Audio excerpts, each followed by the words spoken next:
નમસ્કાર, ધ કેસરી ટાઈમ્સમાં આપનું સ્વાગત છે. 87 વિધાનસભા વિસાવદર વિધાનસભાની પેટા ચૂંટણી, એની પૂર્વ તૈયારીઓ, ભારતીય જનતા પાર્ટી, બીજા પક્ષો પોતપોતાની રીતે જે પ્રચાર અને પ્રસાર કરી રહ્યા છે. અત્યારે એક માહોલ આખો વિસાવદર વિધાનસભાનો એક ચૂંટણીમય બની ગયો છે. ત્યારે અમારા સ્ટુડિયોમાં પણ અનેક લોકો મહેમાન તરીકે આવ્યા છે. તેવી જ રીતે આજે અમારે જૂનાગઢ મહાનગરના પૂર્વ મંત્રી, સંગઠનના પૂર્વ મંત્રી અને હાલમાં પણ એક સક્રિય કાર્યકર તરીકેની ભૂમિકા જેમની છે તેવા અમારા લીલાભાઈ પરમાર જ્યારે સ્ટુડિયોમાં પધાર્યા છે, ત્યારે આપણે લીલાભાઈ પાસે પણ ઘણી બધી વાતો કરશું. લીલાભાઈ, આપનું સ્ટુડિયોમાં સ્વાગત છે. આજે જે એક બીજી તારીખે જ્યારે કિરીટભાઈએ ફોર્મ ભર્યું, માનનીય આપણા જે મુખ્યમંત્રી શ્રી ભૂપેન્દ્રભાઈ પણ આવ્યા. ગઈકાલે ભેસાણની ભૂમિ ઉપર પ્રદેશ અધ્યક્ષ તમારા CR પાટીલ પણ આવ્યા. પ્રચારનો એક જે ટેમ્પો બંધાણો છે, આ જોતા આપ શું કહી રહ્યા છો કે ભારતીય જનતા પાર્ટી કઈ રીતે આગળ વધી રહી છે? અમે જ્યારથી આ ફોર્મ ભર્યું એ પછી અમે વિસાવદર સીતા છીએ. આ વિધાનસભાની ચૂંટણી માટે અમે રોજ આવીએ છીએ, એકાત્ર અને ઘરે ઘરે પ્રચારમાં જઈએ છીએ. અને પ્રચારથી અમને એવું લાગે છે અને 100% કહીએ છીએ કે જે સામે પક્ષવાળા જે વાતો કરે છે એ બધી ભ્રામક છે.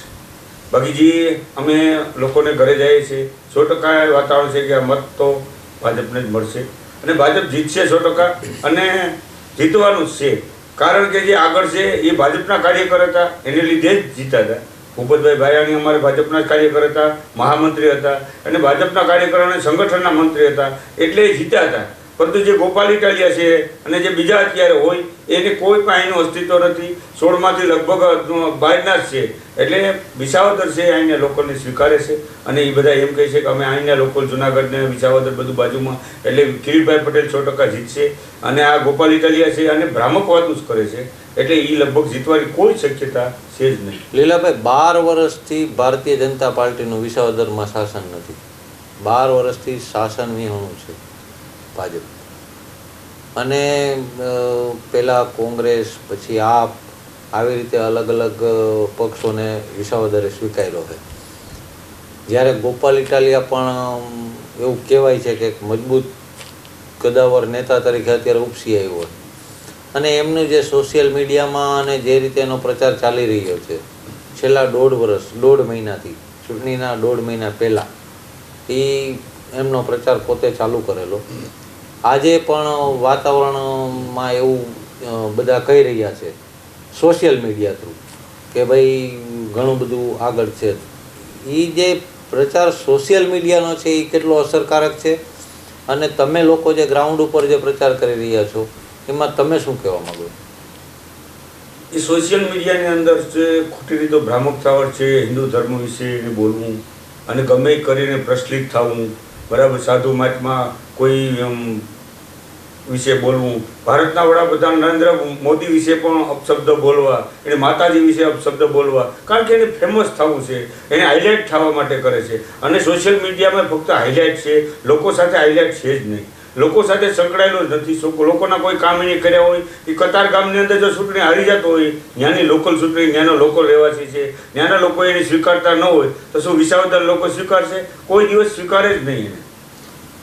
એ સાથે માનો કતારગામ એમણે ઇલેક્શન પહેલાં કોર્પોરેશનમાં એ હતો ત્યારે પણ હારેલો છે. આજે જ્યારે વિધાનસભાની ચૂંટણી જ્યારે હતી ત્યારે પણ તે હારેલા છે.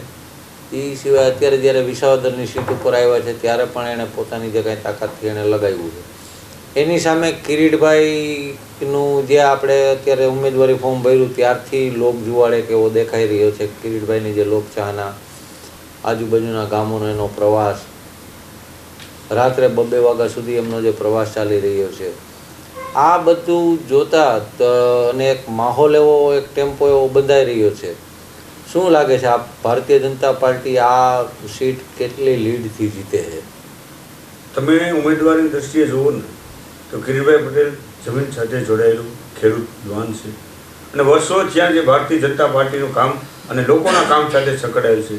લોકોને ખંભે ખંભો મિલાવીને વર્ષોથી આ સંગઠનનું કામ કરવું, લોકોને સાથે રહેવું, વાવાઝોડું હોય કે કોઈ પણ નાનું મોટું કામ હોય, લોકોના ઘણા કામ એને કર્યા છે. અને છેલ્લા વિસાવદર તમે તો જુનાગઢ જિલ્લાનો પ્રમુખ હતો, જિલ્લાનો આખો, એટલે એને વર્ષોથી બધા કામ કરતા આવે છે. એટલે 100% કિરીટભાઈ પટેલ જીતશે અને જીતશે જ. ખૂબ ખૂબ આભાર લીલાભાઈ આપનો કિંમતી સમય આપી અને અમારા સ્ટુડિયોમાં પધાર્યા તે બદલ. Thank you.